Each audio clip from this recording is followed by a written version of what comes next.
Drama से रहसान फरमोश नवाल की हकीकत हमजा के सामने भी आ जाती है, जिसके बाद वो उसे धमकी देता है कि अगर इस घर में रहना है तो सीधे तरीके से रहो, वरना घर से बाहर निकल जाओ। इधर कबीर और नवाल बहुत ज्यादा खुश रहना शुरू हो चुके हैं। फलक और हमजा का बुरा अंजाम तो होगा ही, लेकिन क्योंकि वो नवाल और कबीर को एक दूसरे के साथ खुश रहने नहीं दे रहे।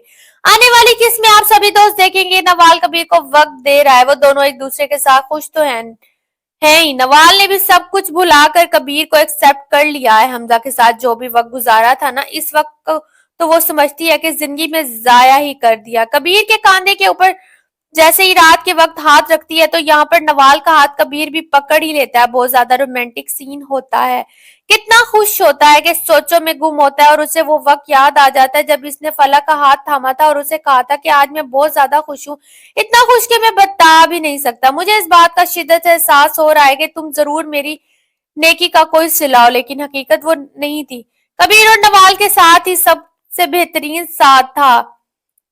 इंसान जिंदगी में एक बार जरूर गिरता है, वो तो एक दूसरे के साथ खुश तो है। यहाँ पर घर में खाना भी अपने हाथों के साथ नवाल बनाकर खिलाती है। आए रोज फूलों का गुलदस्ता तरह तरह के ढेरों गिफ्ट नवाल के लिए लेकर आता है। इधर इसके लिए चाय बनाकर लाती है। यहाँ पर कबीर नवाल का हाथ तो छोड़ता ही नहीं है। इतनी खुशियां नवाल के, इसकी हंसी तो कंट्रोल ही नहीं हो रही। उधर अगले ही रोज जैसे ही ऑफिस में जाती है तो नवाल तो फाइल पकड़कर जैसे ही गुजर रही होती है तो यहाँ पर हमजा, जो कभी भी बाज नहीं आएगा, अपनी इन हरकतों से हाथ पकड़ लेता है नवाल को और कहता है कि तुमने मेरे साथ बहुत गलत किया है, बहुत अच्छा फैसला किया है मैंने जिंदगी में। मुझे इस बात की खुशी है कि मेरी आंखें अच्छे वक्त पर खुल गई, तुम्हारी असलियत और मुझे पता चल गया। ना जाने पता नहीं क्या हो जाता, तो मैं भी अल्लाह का शुक्र अदा करती हूँ कि मेरी शादी तुम जैसे शख्स से नहीं हुए। वाकई एक दूसरे को तुम दोनों डिजर्व करते हो पूरी तरह से, क्योंकि जिस तरह से फलक है ना, उसी तरह से ही तुम हो। धोखेबाज, मेरी जिंदगी तबाह की। फलक ने भी, जिसको हमने शुरू से लेकर आज तक पाला, तो क्या सोच रखते हो कि वो तुम्हारे साथ बेहतर हो जाएगी? मेरी माँ, जिसने मुझसे भी ज्यादा फलक को चाहा, आज तुम्हारी वो बीवी बनी हुई है। मुझे धोखा देकर, मेरे साथ झूठ बोलकर, देख लेना जब तुम्हारी आंखें खुलेंगी ना तो बहुत ज्यादा देर हो चुकी होगी।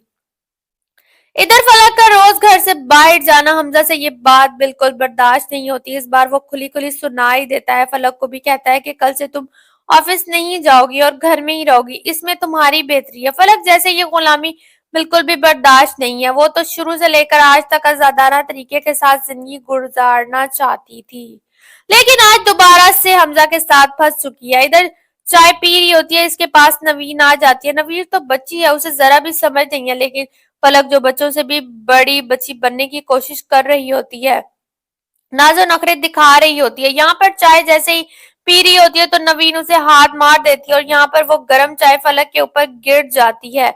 इससे ये बात बर्दाश्त नहीं होती, गुस्से में आ जाती है कि अंधी हो तुम, कहीं पर भी भागती रहती हो। जोरदार इसके चेहरे के ऊपर थप्पड़ मार देती है। वहां से बागी बागी नाजिश भी आ जाती है, कहती है कि इसके बाद अगर तुमने मेरी बेटी के ऊपर हाथ उठाया तो तुम मुझसे बुरा कोई नहीं होगा। और उसके ऊपर टूट पड़ती है, इसके ऊपर हाथ भी उठाने लगती है। दोनों के बीच अच्छा खासा झगड़ा शुरू हो जाता है, लेकिन ये सारा का सारा मामला इधर हमजा और हमजा की माँ भी देख रहे होते हैं। हमजा आग बगोला हो जाता है, पास आकर कहता है कि अभी के अभी इन दोनों से माफी मांगो, इसमें ही तुम्हारी बेहतरी है, वरना वो रहा दरवाजा, तुम यहाँ से बाहर जा सकती हो। ये बात सुनने के बाद यहाँ पर फलक माफी तो मांग ही लेगी, लेकिन वो दिल से कभी भी वो किसी से माफी नहीं मांग सकती। नाजिश, मुझे माफ कर दो, मुझे पता नहीं चला, गुस्से में आकर पता नहीं क्या हो गया मुझे। फलक बहुत ज्यादा चालाक है, दाल देकर बदलने वाली है। जिस तरह से उसे लगा कि ये नुकसान हो रहा है तो उस तरह से वो कभी भी जाती ही नहीं। लेकिन फलक की होशियारियां कब तक चलेंगी? इधर हमजा, जिसने इस बार सोच रखी होती है कि वो कबीर को और नवाल को एक दूसरे से जुदा भी करेगा और इनकी जिंदगी भी तबाह कर देगा, लेकिन ये सारी की सारी चालें इसकी नाकाम रहेंगी। इस बार हमजा के ऊपर केस होने वाला है, जिसे पुलिस पकड़ कर ले जाएगी। उसके बाद जो है फलक अकेली रह जाएगी। फलक को तो कभी भी नाजिश और उसकी माँ एक्सेप्ट नहीं करेंगी, गार्ड को कहकर کہیں گی کہ اگر یہ گھر میں آئے تو اسے دھکے دے کر باہر نکال دیا جائے۔ حمزہ کے سامنے بھی اس بار حقیقت آ ہی جائے گی۔ جب ماریہ گھر میں ہوگی نا تو یہاں پر فلک کے ساتھ باتیں کر رہی ہوگی، فلک بھی بتا ہی دیتی ہے، کہتی ہے کہ کبیر تو اچھا تھا لیکن حمزہ تو اس سے بھی زیادہ برا نکلا۔ میں نے زندگی میں بہت بڑی غلطی کی، اپنی بہن کو دھوکا دیا اور کبیر کے ساتھ بھی آج دیکھو نا حمزہ جو میری ذرا بھی عزت نہیں کرتا۔ یہ ساری کی ساری باتیں حمزہ بھی سن لیتا ہے اور پاس آ کر کہتا ہے کہ میں نے تمہاری ساری کی ساری باتیں سن لیا، تم بہت بڑی دھوکے باز ہو، اپنی بہن کو دھوکا دیا۔ نوال جس کے ساتھ میں اتنی زیادہ محبت کرتا تھا، میرے اور اس کے درمیان تم نے نفرت پیدا کیا، بہتر ہوگا کہ یہاں سے چلی جاؤ۔ جس کے بعد فلک کو بھی حمزہ اس بار اپنی زندگی سے نکالنے والا ہے۔ ٹامس احسان فرموش کی کہانی ہمیں یہ بات کا ثبوت دیتی ہے کہ ہمیں زندگی میں کبھی بھی جھوٹ نہیں بولنا چاہیے اور کبھی بھی دوسروں کا برا نہیں چاہنا چاہیے۔ ایک نہ ایک دن ہمارا بھی برا ہو ہی جاتا ہے۔ جس طرح سے فلک کے ساتھ ہوا نا، زندگی میں وہ اکیلی ہو جائے گی، کبیر کے پاس جائے گی اپنی بچی لینے کے لیے، لیکن خالی ہاتھ واپس لوٹ آئے گی۔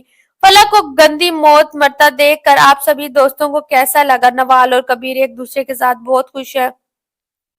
آپ سے بھی دوست کیا چاہتے ہیں کہ فلک کو حمزہ کا کیا انجام ہونا چاہیے؟ نیچے کمنٹ باکس میں اپنی قیمتی رائے کا اظہار ضرور دیجیے گا، اور اگر آپ کو میری ویڈیوز اچھی لگ رہی ہیں، میری ویڈیوز کو پلیز لائک کریں، سبسکرائب کریں اور آگے دوستوں کے ساتھ شیئر کریں۔